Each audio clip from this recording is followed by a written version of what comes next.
Welcome on into Fantasy Football Forge Week 14 running back rankings. My name is Steve, and as always, we're going to do the rankings today. Down in the description, you can find links to the website, www.theffforge.com, if you would like to look at these rankings closer, if you would like to look at the projections that you're seeing on the screen closer. That's what those are. The rankings, of course, will be the order that I end up putting them in. We'll go through them in tiers, but I also want to show you at the bottom, up on the website as well, you just click on this little thing, and you can get the rankings without the projections if that's what you would prefer, just a little simpler kind of setup. Now, I am currently experiencing some issues getting into and editing the website, so the links and the titles are all old. Everything says that it's like week 13, but it's not. It's all been updated. Almost everything says that. The actual pages, once you click onto them, the Excel sheets that these are on do say week 14. So the rankings that you're seeing up on the website, all week 14, good to go there. Flex rankings not done yet. Those will be done before Thursday. Hey, by the way, I go live Thursday evenings, 6:30 p.m. 6:30 p.m. Eastern Standard Time. About 2 hours, hour and 45 minutes prior to kickoff. And then Saturday evening, 7 p.m. Eastern Standard Time, and Sunday morning, 2.5 hours prior to kickoff as well. For all of your start, sit, questions, needs, just talking football, etc., we're here for that. So, without further ado, let's get on to the running back rankings. Starting off with my first tier of running backs, which goes from running back 1, Saquon Barkley, down to my running back 8. Behind Saquon, we've got Alvin Kamara, Bijan Robinson, Chase Brown, Jahmyr Gibbs, Kyren Williams, Devon Achane, James Cook. As always, we're not really going to talk about these guys too much. It is interesting. I have updated Chase Brown's stats to look like his stats since Zach Moss has left, since he's dominated the backfield, and as you can see, he really truly has dominated the backfield, as his projections are actually better than Saquon Barkley's. Absolutely insane. He's done very, very well and been extremely consistent for you if you've had him for the last 4 weeks. And of course, you're going to play Bijan Robinson. There's really no way you can sit him, but I am worried about him a little bit this week going up against Minnesota, so maybe that's somebody, maybe you take a little bit of a risk somewhere else on your roster to compensate for a potentially lower Bijan Robinson week. My second tier of running backs begins at my running back 9, of course, with Josh Jacobs, followed by David Montgomery, Ken Walker III, Breece Hall, Bucky Irving, James Conner, Tyrone Tracy, Aaron Jones, and Tony Pollard. So we'll talk about the guys who are highlighted just generally, but the guys who are in the red and the green are my fades and my loves. I do my loves and fades, much like any other analyst does their starts and sits. I just didn't want to steal that terminology, so I made my own terminology for it, but it's the same darn idea.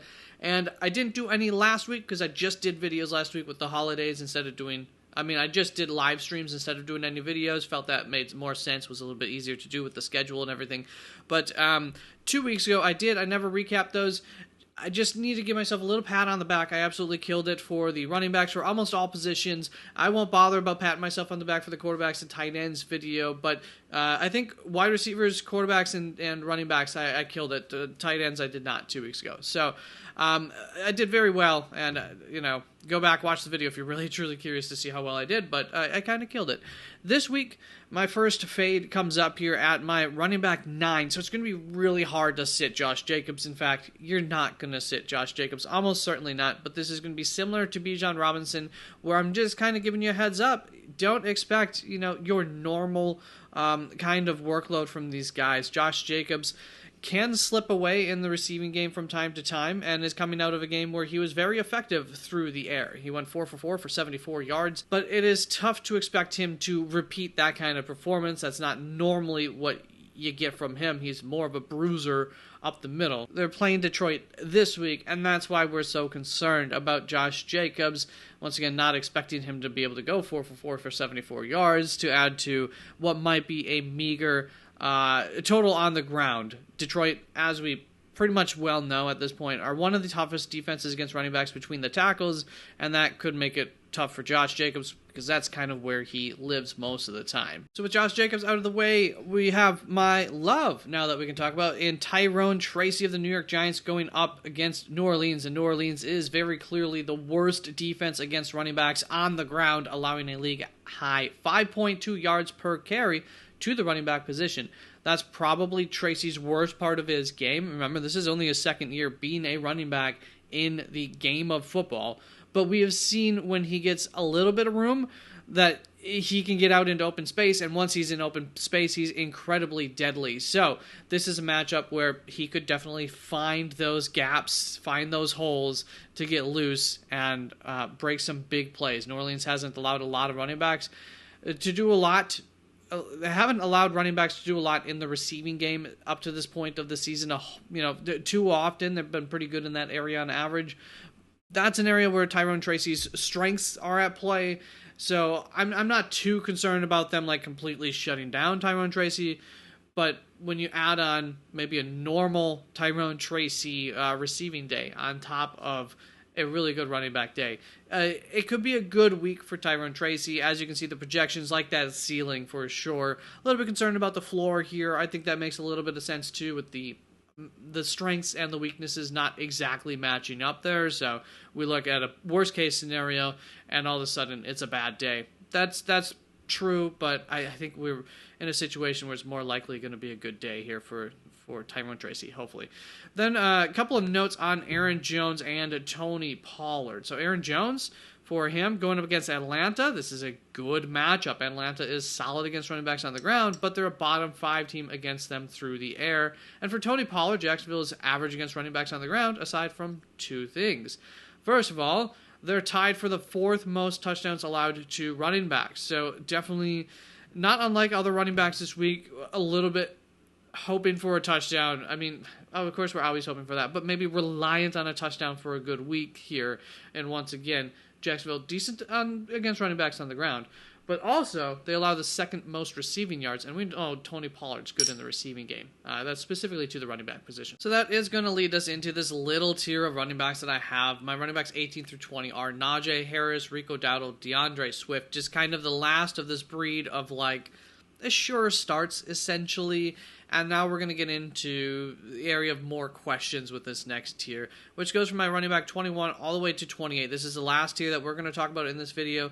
I do have another 20, 30 running backs ranked, and I don't think there's anybody important that I'm not ranking right now that I can think of off the top of my head. So, running back 21 begins with Isaac Guerendo for this tier, followed by Rachaad White, Alexander Mattison, Chuba Hubbard, Nick Chubb, Isaiah Pacheco, Travis Etienne Jr., and Jalen Waddle wraps up this tier at running back 28.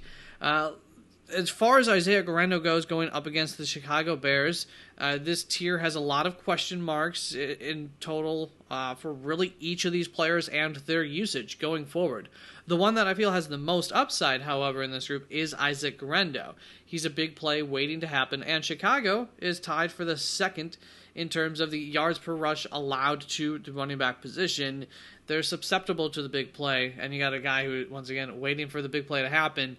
It's a bit of a matchup that works in favor of Isaac Guerendo, maybe pushing towards one of these bigger days. I do have him splitting a little bit of workload with Patrick Taylor in this instance, or with somebody else. I don't think he gets all of it, and that's why you do see a little bit of concern for the floor for Isaac Guerendo coming through here in the projections.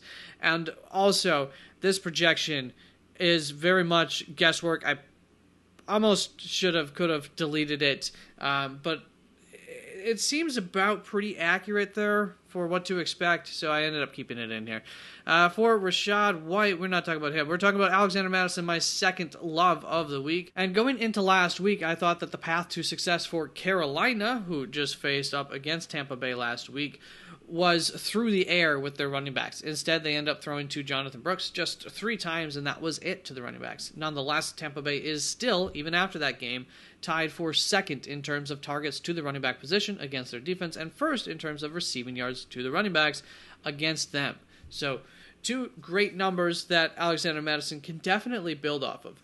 If Mattison is back this week, and that's not a guarantee at this point in time, I expect him to take his role back as the primary receiving back in this offense, an offense that often plays from behind, and we really don't expect them to be able to whoop up on Tampa Bay or anything like that. And that role, I think, could prove to be semi-fruitful this week, though it comes with a very low floor. Probably not going to get a whole lot of rushing yards this week, or even opportunities to rush with how sincere McCormick has rushed. Admittedly, I may be a little bit too high on Alexander Mattison right now. I will look to lower him. I am curious, however, what your opinion is. How low should I go? Are we at least in the right tier here? Or do you think it should be even lower? Maybe you think it should go lower. But, I'm probably going to keep him within this tier because I am optimistic about him, and I think there is a bit of a fall off into our next tier. Jaylen Warren suffered last week. I mean, Travis Etienne, it's been a rough year. Isaiah Pacheco, how does that workload go? Is it going to be a 50-50 split? 60-40 is what I projected. I don't know. Maybe behind Isaiah Pacheco? Is that where we should put him? You know what? I'm going to do that for now. I wonder if maybe I'm a little too low on Isaiah Pacheco even too. Maybe I'll have to shuffle this around more. For now, that's the plan. I'll put him behind Isaiah Pacheco. Right behind him, Chuba Hubbard is a fade of the week of mine, so all the more reason why I might go a little bit lower even on Chuba, but it's really tough to do that with the season that he's had. Philadelphia, the opponent for Carolina this week, could be the best defense in the NFL right now, and they have claimed that honor not by playing against poor offenses, but by stuffing or at least doing well against several of the best offenses in the NFL and locking down plenty of talented guys and some of the poorer matchups as well over the past. I think we're about 6-7 weeks into this transformation now from Philadelphia, where they've really just been quite dominant. And you add to that the growing role of Jonathan Brooks, and we may have seen our last days of usability for Chuba Hubbard already. I think there's a decent chance that you will regret playing Chuba this week if you play him. I had to reduce his projections by about 33% based on the usage for last week. Once again, a role that very well may still be growing for Jonathan Brooks, and not surprisingly, it was the receiving work that we saw most move from Chuba Hubbard to Jonathan Brooks. That was somewhat anticipated, a role that may find itself on the field more in a game where Carolina should be playing from behind quite a bit.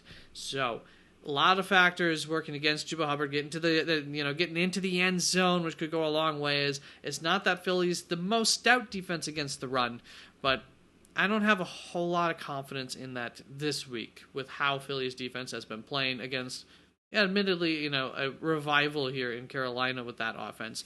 And then last up, we've got Travis Etienne there sitting at my running back 27. And in terms of his usage lately, we seem to have gotten back to his normal usage. Of course, that hasn't always produced a whole lot for us throughout the season. It's been a long time since it did. You'll get an idea of how long in just a moment.